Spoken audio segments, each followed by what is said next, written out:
बिस्मिल्लाहिर्रहमानिर्रहीम। अस्सलाम वालेकुम नाज़रीन, आप यूट्यूब चैनल देख रहे हैं। मैं इमरान खान हूँ। सबसे पहले अली अमीन गंडापुर साहब वाला जो एपिसोड है उसके बहुत ज़्यादा आफ्टर शॉक्स आ रहे हैं। और गंडापुर साहब ने एक स्टोरी दी। उन्होंने कहा जी कि मैं किस तरीके से रात गुजारी, मैंने आपको पूरे वीलॉग में बताया।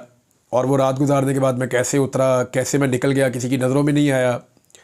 फिर कैसे मैं एक पहाड़ चढ़ गया बहुत ऊंचा, फिर मैं खैबर पख्तूनख्वा वाली साइड पे उतर गया, फिर वहाँ पे गाड़ी मिली, फिर कैसे बहुत सारे अजला से घूमते हुए एक रास्ता लेकर मैं पहुँचा पेशावर में। जब मैं अपने घर सीएम हाउस गया तो मुझे पता चला कि असेंबली का इजलास चल रहा है। तो फिर मैं फ़ौरी तौर पे वहाँ गया और फिर मैंने बात की। ये उनका साइड ऑफ द स्टोरी है। लेकिन एक बड़ी अहम बात यह है, और बहुत सीनियर और बड़े जर्नलिस्ट हैं नुसरत जावेद साहब, और बाद औक़ात आप उनके अफकार से चाहे आप इख्तलाफ भी कर लें, लेकिन नुसरत जावेद साहब जो है उन्होंने एक ख़बर दी और ये उनका क्रेडिट है। उन्होंने 5 घंटे पहले बताया, और उनके ट्वीट जो है उसका लुबे लबाब ये था कि अली अमीन गंडापुर अगर अचानक से नमूदार हो जाएं और आ जाएं असेंबली के इजलास में, यानी वो उन्होंने पहले बता दिया कि ये होगा, अली अमीन गंडापुर साहब अचानक असेंबली के इजलास में आ जाएंगे। उस वक्त पाकिस्तान में किसी के फरिश्तों को भी इस बात का आइडिया नहीं था कि अली अमीन गंडापुर असेंबली के इजलास में आएंगे। अब ये उन्हें कैसे पता था, जबकि खुद अली अमीन गंडापुर को नहीं पता था कि असेंबली का इजलास हो रहा है और मैं जब जाऊंगा और मैं उसके अंदर बाद में मुझे पता चलेगा और मैं वहाँ पहुँच जाऊंगा। लेकिन और वो देखे ना, अली अमीन गंडापुर वापस सीएम हाउस जाके सबको उधर भी बुला सकते थे, असेंबली का इजलास मुलतवी भी करवा सकते थे, लेकिन वो असेंबली के इजलास में ही गए। इसका मतलब है नुसरत जावेद साहब को 5 घंटे पहले ये इन्फॉर्मेशन मिल गई थी कि अली अमीन गंडापुर साहब ना सिर्फ के सामने आ जाएंगे, वो लापता नहीं रहेंगे, बल्कि अली अमीन गंडापुर साहब जो है वो असेंबली के इजलास में भी आ जाएंगे। तो आज उन्होंने 3-4 चीज़ें और बताई, क्योंकि उन्होंने बहुत बड़ी खबर दी है। तो अब उनकी इन्फॉर्मेशन को जो है वो क्वेश्चन करना बहुत मुश्किल है। वो इसलिए कि उनकी खबर सच्ची साबित हुई, और जब इतनी बड़ी खबर आपकी ठीक साबित हो जाए, एक सूबे का वज़ीर आला गायब है और वो ये बता रहे हैं कि जी ये आ जाएगा वापस और ये इजलास में शिरकत कर लेगा, फिर आप सीक्वेंस देखें सारी चीज़ों के तो वो फिर जुड़ जाते हैं आपस में। अब नुसरत जावेद साहब मज़ीद चीज़ें जो बता रहे हैं वो ये बता रहे हैं कि वो 2:30 बजे के करीब वो पहुंच गए थे पेशावर। ये जो अली अमीन गंडापुर साहब कह रहे हैं कि मैं शाम को पहुंचा हूं, इस बात को उन्होंने गलत करार दिया। उन्होंने कहा जी एक बहुत अहम शख्सियत जो सियासी नहीं है और ताकतवर शख्सियत, उसके साथ उन्होंने दोपहर का लंच किया है 2:30 बजे, और अब ये चीज़ें खुलना शुरू हो गई हैं। ना सिर्फ दोपहर का लंच किया 2:30 बजे, बल्कि उसके बाद उन्होंने हयाताबाद में पाकिस्तान तहरीक इंसाफ के 3 लोगों से मुलाकात भी की। फिर उन्होंने मुज़ाकरात के हवाले से भी कोई बातें बताई। फिर ये बताया कि कैसे अली अमीन गंडापुर साहब फिर असेंबली में पहुंचे और आकर उन्होंने तकरीर कर दी। अब गंडापुर साहब की स्टोरी कुछ और है, नुसरत जावेद साहब की स्टोरी कुछ और है। फैक्चुअली अभी तक नुसरत जावेद साहब की स्टोरी के अंदर लॉजिक ज़्यादा है, और गंडापुर साहब की जो स्टोरी है, जब मैंने ये वीलॉग किया तो मुझे सैकड़ों के हिसाब से कॉल्स आई। मैं कुछ देर के लिए सो गया था, तो उस बीच में भी मुझे बहुत सारी कॉल्स आई और मैसेजेस आए। लोग ये कह रहे हैं जी आपने एज इट इज़ उनकी बात बता दी, फिर आपने क्वेश्चंस भी उठा दिए, और जो पॉइंट ऑफ व्यू आपका आपने वो भी बता दिया, लेकिन हमें अली अमीन गंडापुर साहब की जो स्टोरी उन्होंने बताई उस पर हमें यकीन नहीं आ रहा, हमें समझ नहीं आ रही। स्पेशली जो लोग इस्लामाबाद में रहते हैं, उस एरिया को, उन पहाड़ों को जानते हैं, और जितने जर्नलिस्ट हैं इस्लामाबाद में, वो कहते हैं हम कैमरे लेकर उस बिल्डिंग के गिर्द फिर रहे थे, तो ये कब निकल के चले गए, हमें क्यों नहीं पता चला। हमने घेरा डाला हुआ था, पुलिस ने डाला हुआ था, रेंजर ने डाला हुआ था, तो ये कैसे हो सकता है। बहरहाल इन सवालों के जवाब जो है वो अली अमीन गंडापुर साहब ही दे सकते हैं, लेकिन उनके बारे में एक के बाद एक डेवलपमेंट हो रही है। अब गंडापुर साहब के वापस आने के बाद उन्होंने एक जुमला बोला था कि हालात बेहतर हो जाएंगे और अच्छी खबर आएगी, और उम्मीद रखनी चाहिए हमेशा अच्छी खबर के लिए। लेकिन पाकिस्तान तहरीक इंसाफ के लिए 3-4 बुरी खबरें गंडापुर साहब के लापता होने से वापस आने तक के दरमियान, और वापस आने के बाद जो है अगले 24 घंटे में 4 खबरें आ गई हैं। एक खबर तो ये है कि इमरान खान साहब की बहनों का मज़ीद उनका रिमांड हो गया। उन्हें पहले पेश नहीं किया जा रहा था, पेश किया गया तो उनका रिमांड हो गया है। हालांकि हम सब जानते हैं, वीडियो मौजूद है, कि अलीमा खान और उनकी दूसरी बहन जो है वो बिल्कुल एक पार्क में साइड पे खड़ी थी, डी चौक में भी नहीं थी, और ये 2 ख़वातीन थी जो खड़ी थी। दफ़ा 144 की खिलाफ वर्जी भी नहीं हो रही थी, इनके पास कोई हथियार भी नहीं था, और पुलिस के साथ इन्होंने मुज़ाहमत भी नहीं की, तो कोई कानून इन्होंने नहीं तोड़ा, लेकिन इसके बावजूद उनका रिमांड हो गया। एक तो ये चीज़ है। दूसरा, मैं आपको क्लियरली बता दूं कि इमरान खान की बहनों से पाकिस्तान तहरीक इंसाफ में कुछ लोग नाराज़ हैं और वो इस बात का तस्करा करते रहते हैं और वो ये कहते हैं जी कि इमरान खान की बहनें बाहर आके जो बातें करती हैं इमरान खान से सुन के उनका इम्पैक्ट होता है, तो हमारे ऊपर प्रेशर बनता है, तो इनको चाहिए कि ये नॉन पॉलिटिकल है, इनकी सोच पॉलिटिकल नहीं है, हम क्योंकि सियासी लोग हैं तो इनको बाहर आके ये स्टेटमेंट्स नहीं देने चाहिए।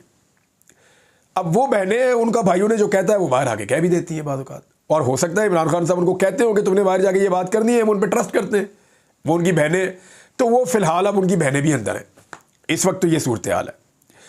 दूसरी दो डेवलपमेंट्स और हैं इमरान खान के हवाले से कि इससे पहले वो सिर्फ कैद थे और अब वो अगले 12-13 दिन के लिए कैद तन्हाई में चले गए हैं इमरान खान साहब।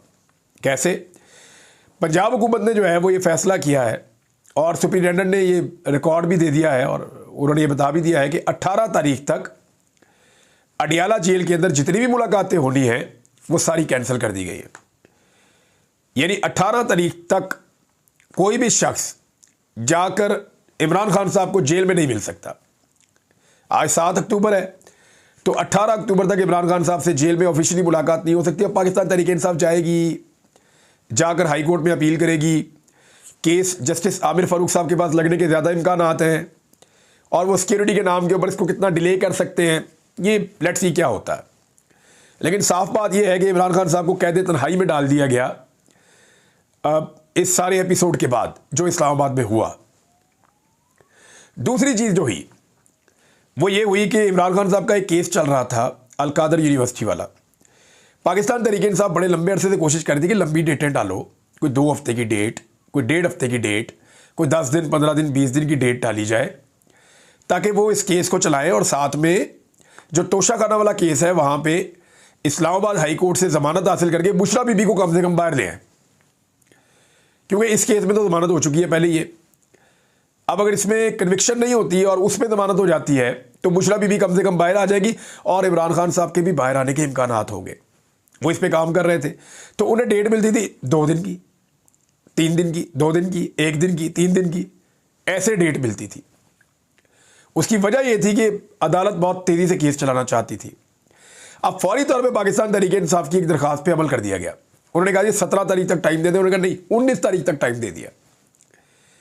यानी ये जो समाअत होती थी ना अदालत में, इसी में मीडिया जाके इमरान खान साहब से खबर लेके आता था और क्योंकि सारे मीडिया को पाकिस्तान को इंतज़ार था कि इस्लामाबाद वाला जो एहतजाज है उस एहतजाज के बाद अली अमीन गंडापुर के साथ जो कुछ हुआ या जो वो बता रहे हैं उसके बाद इमरान खान साहब का ओपिनियन एहतजाज के बारे में, आईनी तरमीम के बारे में और अली अमीन गंडापुर वाले एपिसोड के बारे में क्या है, ये मीडिया जानना चाहता था। लेकिन मीडिया की इमरान खान साहब से मुलाकातें ख़त्म हो गई, क्योंकि केस चलेगा तो मुलाकात होगी। तो केस की तारीख पड़ गई है 19। अब 19 तारीख तक इमरान खान साहब का केस नहीं सुना जाएगा, उनको मीडिया नहीं मिल सकता, फैमिली और वकील और सियासतदान उनको 18 तारीख तक नहीं मिल सकते। तो 19 को केस है, 19 को ही बाकी लोग मिलेंगे। तो अब 19 तारीख तक इमरान खान साहब कैद तन्हाई में चले गए। तो जो बातें इमरान खान साहब के जरिए से बाहर आ सकती थी वो अब नहीं आएगी। चौथी डेवलपमेंट, अली अमीन गंडापुर साहब के वापस आने के बाद खैबर पख्तूनख्वा हाउस जो है उसको फौरी तौर पे सील कर दिया गया।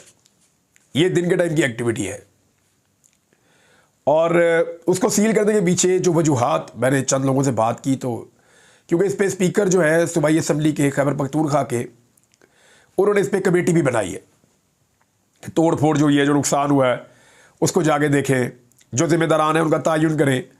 लेकिन कमेटी तो अंदर तब जाएगी ना जब उनको इजाज़त मिलेगी। सीडीए ने जाके एक सूबे का हाउस उसको सील कर दिया कि यहाँ पे कोई चीज़ शायद गलत बनी हुई है। मामला ये तामीर करने वाली हुकूमत, बनाने वाली हुकूमत, हर चीज़ जो है वो हुकूमत की ही है और ये बहुत लंबे अरसे से खैबर पख्तूनख्वा हाउस यहाँ पे मौजूद है। ना पुराने किसी दौर के अंदर, ना पीटीआई के किसी दौर के अंदर इसके ऊपर सीडीए ने कोई अटैक या रेड नहीं किया, इसको सील नहीं किया। लेकिन जैसे इसके अंदर तोड़फोड़ हुई और अली अमीन का स्टेटमेंट आया, असद कैसर का स्टेटमेंट आया कि जनाब ये हम सामान टूट फूट ये हम नौजवानों को और सबको दिखाया करेंगे, हम इसको ठीक नहीं करवाएंगे, तो फौरी तौर पे जो है उसको सील कर दिया गया।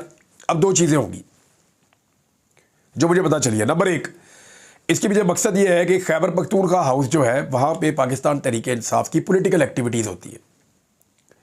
जो पॉलिटिकल लोग पहुँचते हैं वो वहाँ मीटिंग्स करते हैं, वहाँ बातचीत करते हैं। वो क्योंकि रेड जोन के अंदर है तो वो करीब भी होते हैं, तो उनको एक प्रोटेक्शन भी हासिल है और वहाँ पे वो अपने लोगों को ठहराते भी हैं, तो यहाँ से पॉलिटिकल एक्टिविटी भी कर सकते हैं। तो एक तो वो पॉलिटिकल एक्टिविटी डेड हो जाएगी खैबर पख्तूनख्वा हाउस की तरफ से, ये क्लियर हो गया। दूसरा, इसको रिपेयर कर दिया जाएगा, यानी जो तोड़फोड़ की है, जो नहीं चाह रहे होंगे जिन्होंने तोड़फोड़ की है वो दिखाई जाए तोड़फोड़ या नजर आए किसी को, तो उसको रिपेयर कर दिया जाएगा।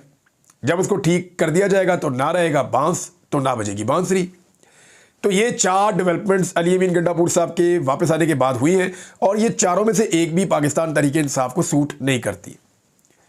आदम सवाती साहब का भी 3 दिन का रिमांड मंजूर हो गया।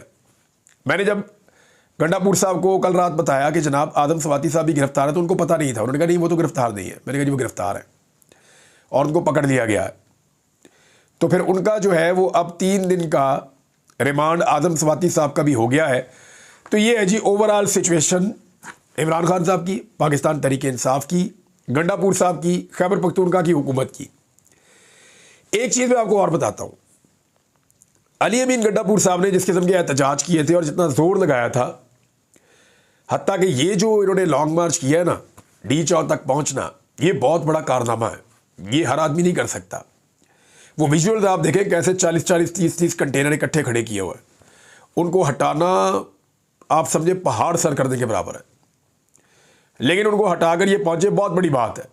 लेकिन उसके बाद जो हुआ वहां पे सवालात उठ रहे हैं और पाकिस्तान तहरीक इंसाफ में जो अली अमीन गंडापुर साहब के एक मुखालिफ ग्रुप था वो एक्टिव हो जाएगा और ऑब्वियसली उनको होना है। ये उनका टाइम है। तो पॉलिटिक्स में तो यही होता है कि जब आप कमज़ोर होते हैं तो आपका मुखालिफ जो है वो उसको अपनी ताकत बनाता है। लेकिन ओवरऑल नुकसान इमरान खान साहब का हो रहा है क्योंकि आईनी तरमीम के लिए बड़ी तेज़ी से काम हो रहा है। एक वफाकी वजीर ने पाकिस्तान तहरीक इंसाफ के हमायत याफ्ता एक रुकन असम्बली को यह कहा कि आपके 11 बंदे हमने तोड़ लिए, आप 12वें बंदे हैं, तो आप अपनी बात करें, हम ये आईनी तरमीम करवा लेंगे और हम गारंटी करते हैं कि इन्हीं सीटों के ऊपर आप वापस आ जाएंगे, बेफिक्र हो जाए आप। तो ये बात उसी रुकन असेंबली से मुझे पता चली। फेडरल मिनिस्टर है जिसने सौदेबाजी की है पाकिस्तान तहरीक इंसाफ के एक रुकन के साथ। हो सकता है फ्यूचर में वो लोग नाम लें और चीज़ें बताएं। इसके अलावा जो है वो असद कैसर साहब ने एक स्टेटमेंट दिया। उनका ये क्लेम है कि हमारे MNAs को ख़रीदने के लिए बाकायदा पैसा खर्च किया जा रहा है और इस वक्त जो ऑफ़र है वो उन्होंने बताई। उन्होंने कहा जी इस वक्त जो ऑफ़र है वो लगभग पहुंच चुकी है 12 करोड़ रुपए तक, यानी 12 करोड़ रुपए तक ये ऑफ़र पहुंच गई है और पाकिस्तान तहरीक इंसाफ के MNAs को खरीदने की कोशिश की जा रही है। 25-30 करोड़ तक भी जा सकती है, यानी अरबों रुपए के अंदर भी अगर ये आईनी तरमीम हो जाए तो घाटे का सौदा नहीं है। मैंने आपसे कहा कि सारी चीज़ें रिवर्स हो सकती हैं। आईनी तरमीम होगी तो 10 साल के लिए फारग है। फिर आईनी तरमीम रिवर्स करना इंतहाई मुश्किल और नामुमकिन किस्म का काम है। एक दफ़ा अगर ये हो गई तो पाकिस्तान तहरीक इंसाफ ने अब तक, यानी मैं आपको अली अमीन गंडापुर की वापसी से पहले तक की बात बता रहा हूं, तब तक की सिचुएशन ये थी कि तहरीक इंसाफ के नंबर्स पूरे थे, सवाए 3 बंदों के उनका कोई और बंदा कंप्रोमाइज़ नहीं था और उन 3 वोटों के साथ अगर फजलुर रहमान साहब भी मिल जाएं तो भी हुकूमत की अददी अक्सरियत पूरी नहीं हो रही थी। एक आधा बंदा तब भी कम था। तो फजलुर रहमान साहब तो नहीं मिल रहे। जो उनका जेस्चर था, फजलुर रहमान साहब का एक चीज़ तो हमें याद रखनी पड़ेगी कि वो आप उनके बारे में कुछ कह नहीं सकते, वो कुछ भी कर सकते हैं। सियासत में उनके लिए कोई ये मान ही नहीं रखता कि ये मेरा एग्जैक्ट और फिक्स मेरी लाइन है। वो ऐसा नहीं करते, वो अपनी लाइन तब्दील भी कर लेते हैं। ये नहीं वो कुछ ले दे के और कुछ चीज़ें करके आईनी तरमीम में कुछ तब्दीलियाँ करवा के तो वो इसका हिस्सा भी बन सकते हैं। और फजलुर रहमान साहब को यही सूट करेगा कि इमरान खान साहब सियासी तौर पे जितना मैक्सिमम इनको डैमेज किया जा सकता है वो किया जाए। अगर उनको डैमेज किया जाएगा तभी तो फजलुर रहमान साहब के लिए रास्ता निकलेगा खैबर पख्तूनख्वा में, वरना तो रास्ता ही नहीं निकलेगा। तो उन्होंने भी अपनी पॉलिटिक्स करनी है। तो नंबर पूरे नहीं हो रहे थे। अब मेरी आप ये बात याद रखिएगा कि फजलुर रहमान साहब कादी फ़ायद ईसा साहब को तो एक्सटेंशन देने वाले नहीं है, ये उन्होंने क्लियर कहा। और एक बात वो करते हैं बार बार, यही फजलुर रहमान साहब की पार्टी के कुछ लोगों ने ये बात की है, मैं मोहतात अंदाज में आपको बता देता हूँ। उनका ये क्लेम है कि जी कादी फ़ायद ईसा साहब ने अभी जो है वो तफसीली फ़ैसला जारी नहीं किया मुबारक सानी केस का, तो ये भी हम इंतज़ार कर रहे हैं और वो हम चाहते हैं कि वो भी तफसीली फ़ैसला जारी हो जाए। तो यहाँ पे उनके कुछ तहफ़्फ़ुज़ात भी हैं। अब मैं इसके बारे में ज़्यादा जानता नहीं, कोर्ट रिपोर्टर ही बता सकते हैं। लेकिन मामला ये है इस सारे केस में कि फजलुर रहमान साहब अगर वोट नहीं डालते या उनके चंद वोट चले भी जाते हैं तो भी पाकिस्तान तहरीक-ए-इंसाफ की इतनी ज़बरदस्त ग्रिप है अपने MNAs के ऊपर कि तकरीबन 2.5 दर्जन MNAs उन्होंने अपने महफूज किए हुए। अब वोट नहीं टूट सकता।